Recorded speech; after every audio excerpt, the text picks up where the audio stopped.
Hey, I'm JT, and this is Running Gun, and today, episode 2, we're going to be talking about exposure.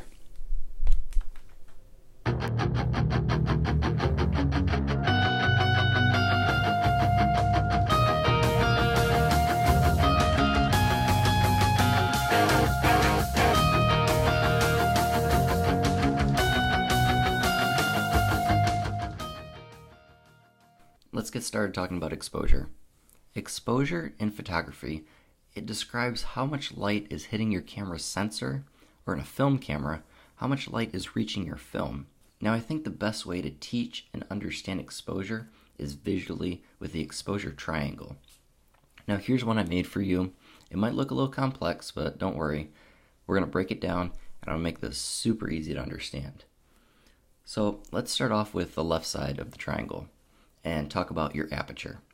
The aperture is the part of your lens that you're going to open and close, and it controls how much light is entering your camera, how much light is going through your lens and hitting your sensor.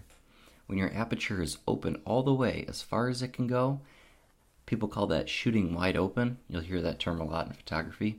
You're getting the most amount of light possible through your lens because it's wide open. Now when your aperture is closed, you're effectively blocking off that light that's coming through your lens and getting to your sensor. So less light is getting through. Smaller aperture, less light. Now, light is measured in this thing called f-stops. So when you see, if you're looking at a lens, or people say f1.8 or f16 or f32, they're referring to f-stops.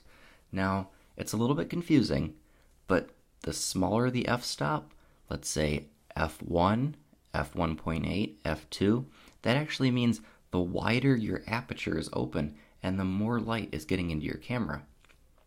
Now the opposite for larger f-stops, f16, f22, f32, that means less light is entering your camera and reaching your sensor. f16, f22, that's going to be a small aperture and less light. Now, aperture doesn't only control the amount of light that passes through, but it also controls depth of field. And if you don't know, depth of field is how much of your image is in focus. So when you open up your aperture all the way and you're allowing more light into your camera using a smaller f-stop number, that means your depth of field is going to be shallow. And when you're focusing on something, things in front of what you're focusing on and behind of what you're focusing on are going to be blurry. And you guessed it, when you close down your aperture and use a larger aperture f-stop number, your depth of field is going to be deeper. So more things are going to be in focus, and your subject will be in focus. Your background will be in focus. Does that make a little bit more sense? So let's move to the right side of the triangle and talk about exposure time. Now this is literally the amount of time your sensor is going to be exposed to the light that passes through your lens. Your shutter is the mechanical part that will open and close and expose your sensor or your film to light. And shutter speed, I think, is a pretty simple concept to explain and understand. The longer your shutter's open, the more light you let in, and the brighter your picture is going to be. And shutter speed is going to be measured in fractions of a second. A fourth of a second, a 30th of a second, a 500th of a second, 1000th of a second, and so on. And you can also leave your shutter open for longer, 1 second, 2 seconds, 3 seconds. That'll be called a longer exposure or a long exposure, and you can capture things that are darker, like shooting at night, shooting stars, etc.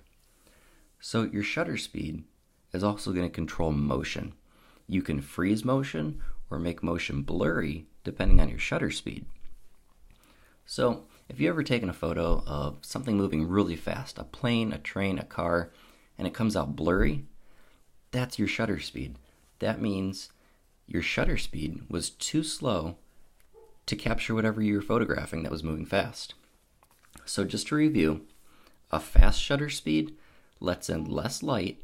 It opens and closes really fast. Lets in less light because it's open for a short amount of time. And it also has less motion blur. And a slow shutter speed means your shutter is going to be open for a longer amount of time. It opens and closes slower. And it also makes a blurrier image. So lastly, let's move to the bottom of the triangle. light sensitivity. This is also known as your ISO. That's what it's going to be labeled on your camera. So back in the days of film, your film that you bought and you put in your camera had little numbers on it, and it was known as film speed. It was labeled ISO 50, ISO 200, ISO 400, and so on and so forth. The higher the number, as you start getting up in numbers, the more sensitive your film was to light, letting you shoot in lower light conditions, like indoors or at night, which is pretty cool. The only drawback to high ISO film is that your images would be noisier and grainier and less quality than if you used a low ISO film. And a digital camera is just the same as a film camera.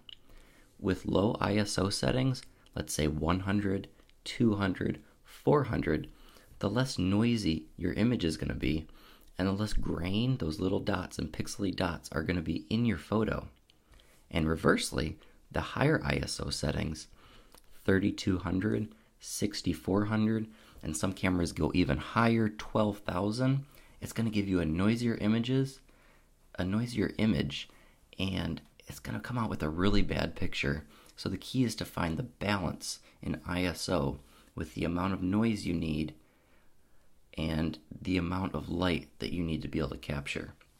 And with newer cameras these days, you're starting to see some really high ISOs that aren't really making that much noise, which is really awesome what technology is doing. So that's really the basics of the exposure triangle. And photography is all about the combination of your aperture, your shutter speed, and your ISO to make the image that you want to make. So remember, there isn't always a correct setting. That's one of the things that took me the longest to learn. There's an infinite way that you can take every image. The more you shoot and practice, the more you're going to learn how to control each of those settings and manipulate them the way you want to capture the photo that you have in your head before you go out and you shoot it. So the best thing to do, again, go out and go practice and go play with all these settings for yourself. Shoot with your aperture wide open and closed down. Shoot with a slow shutter speed, shoot with a fast shutter speed, and shoot with high and low ISOs just to see how your camera reacts.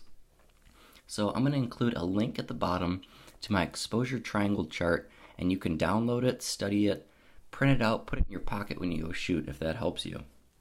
So that's Exposure 101. Thanks for watching episode 2, and I hope this helped you guys learn a little bit more about how exposure and your camera settings work together.